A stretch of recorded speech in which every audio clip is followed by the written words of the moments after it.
Northwest Now is supported, in part, by viewers like you. Thank you. Public education is under pressure. Parents are on the warpath, all while the Trump administration is making cuts and the state budget is going the wrong way. But money isn't always the complete answer. While spending is up sharply in Washington, student achievement is down. So tonight, we sit down with State Superintendent Chris Reichdahl to talk about the state of the schools as the new academic year begins next week. Franklin Pierce Superintendent Lance Goodpaster is here talking about how a property-poor district is struggling to make it. And our Steve Kiggins has the story of a community coming together to help a local school trying to keep an improvement project going despite the loss of federal funding. It's Back to School 2025 next on Northwest Now.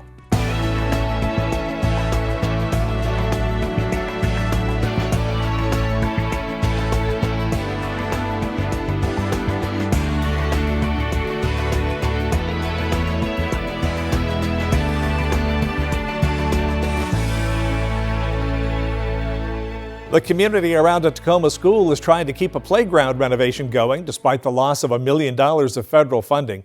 As Steve Kiggins tells us, the EPA cut funding because of concerns about the project's so-called woke environmental justice agenda. On a warm, fun-filled late summer evening, Jacob Wetch and his daughter hang out at a small park near their Tacoma home. It's quiet, not all crazy like, most neighborhoods are. The playground at Horace Mann Elementary has been revitalized with new equipment, walking paths, field irrigation, and more. It used to be all concrete, busted up concrete, holes in the concrete. It's crazy. It looks a lot better for sure. The improvements are part of a pilot project, collaboration between Tacoma Public Schools, Parks Tacoma, and Trust for Public Land.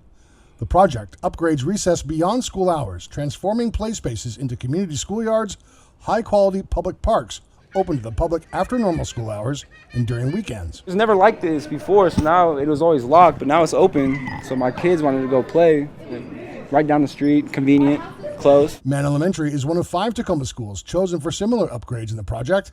Playgrounds at Whitman, Jenny Reed, and Stafford Elementary schools received new amenities, landscaping, and more. But in May 2025, the Trump administration terminated a $1 million grant intended for a community schoolyard at Larchmont Elementary. I'm not gonna lie, I went and cried on my back porch for a minute, and then I regrouped. Stuff like this personally makes me more tenacious. South End Neighborhood Council Chair Andrea Hogue said, learning about the revocation of federal funds felt like a punch to the gut. The council also lost funding for events and programming at the schoolyard, but by the end of July, the partnered agencies all ponied up more money to complete the schoolyard at Larchmont, scheduled to be complete by spring 2026. Hogue says the setback is a teachable moment for students who shared input during the design phase. We still came together, and to not let bad things shut you down, to not have them make you need to dream bigger. This happened, dream bigger. And now that Wetch has a community schoolyard down the block, he supports future similar projects and appreciates the investment. Well, I think it's good for the kids, definitely. They can go play and stay outside instead of being on the phones and on tablets and stuff. In Tacoma, Steve Kiggins, Northwest Now.